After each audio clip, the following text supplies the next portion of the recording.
RTL Matin. Z comme Zemmour.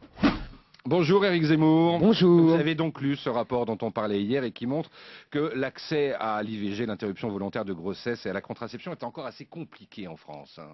Oui, Vincent, surtout ce que donne ce rapport d'abord, c'est d'abord un chiffre. Ouais. 200 000 avortements par an. Un chiffre qui, nous explique-t-on, reste constant depuis la loi Veil, c'est-à-dire depuis 35 ans. 200 000 avortements chaque année depuis la loi Veil, donc en 75, c'est-à-dire 35 ans, cela fait 7 millions de personnes. Si on ajoute mécaniquement ces 7 millions, la population française serait passée de 65 à 72 millions d'habitants, c'est-à-dire plus très loin de l'Allemagne et de ses 80 millions d'habitants. Bien sûr, ce calcul a besoin d'être nuancé. Bien sûr, c'est une goutte d'eau au milieu des 6 milliards sur la planète, mais je voulais simplement d'abord vous faire réfléchir sur l'influence de ce mini baby-boom sur la croissance économique et le poids politique en plus pour la France. Un autre chiffre maintenant, Vincent. 72% des femmes qui ont eu recours à l'IVG étaient sous pilule. On nous avait pourtant expliqué que la contraception serait le rempart idéal à l'avortement. Qu'avec du temps, de l'information, la généralisation de la contraception entraînerait la quasi-disparition de l'avortement. Discours militant, contredit comme souvent par la réalité. Les choses se révèlent beaucoup moins simples que les slogans des années 70. Vous vous souvenez, notre corps nous appartient, criaient les féministes. Et aujourd'hui, on peut se dire quel corps, qui appartient à qui.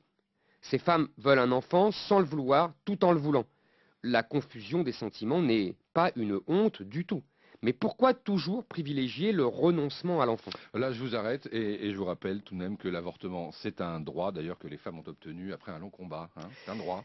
Oui, alors, il faut être plus précis. Il faut revenir dans le contexte de l'époque. À l'époque, la loi Veil était une loi, mais de pis-aller compassionnel.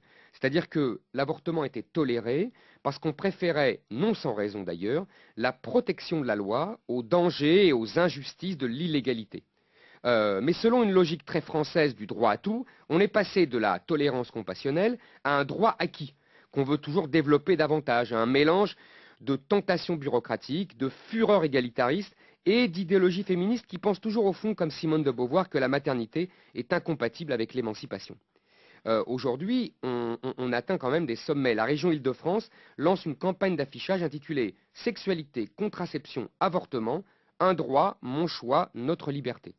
Le ministre de la Santé, dit-on en bon français, Roselyne Bachelot, qui ne veut surtout pas, dit-elle, culpabiliser les femmes qui choisissent l'avortement, veut faire de l'IVG une composante obligatoire de l'offre de santé. Sans doute parce que tomber enceinte est une maladie grave. Maladie grave, là, je vous suis pas trop. C'est l'offre de santé qui me choque. Je veux dire, c'est pas. Les associations féministes tiennent le même discours. Elles disent on doit former davantage des médecins pour avorter, augmenter le prix de l'acte pour attirer les spécialistes qui s'en détournent. Vous voyez, on en parle avec l'air détaché qu'on prendrait pour parler d'opération de l'appendicite. Le toujours plus très français prend alors des allures un peu macabres. On songe un peu effrayé que nous avons tous été des fœtus, même vous, Vincent. Ah bon? Après tout, le fœtus en France n'a pas de statut pénal, on peut le tuer tant qu'il n'est pas sorti du ventre de sa mère. Bref, on se dit rétrospectivement qu'on l'a échappé belle, qu'on a eu de la chance, beaucoup de chance. Et c'est signé Z comme Zemmour. Éric Zemmour, c'est chaque matin sur RTL.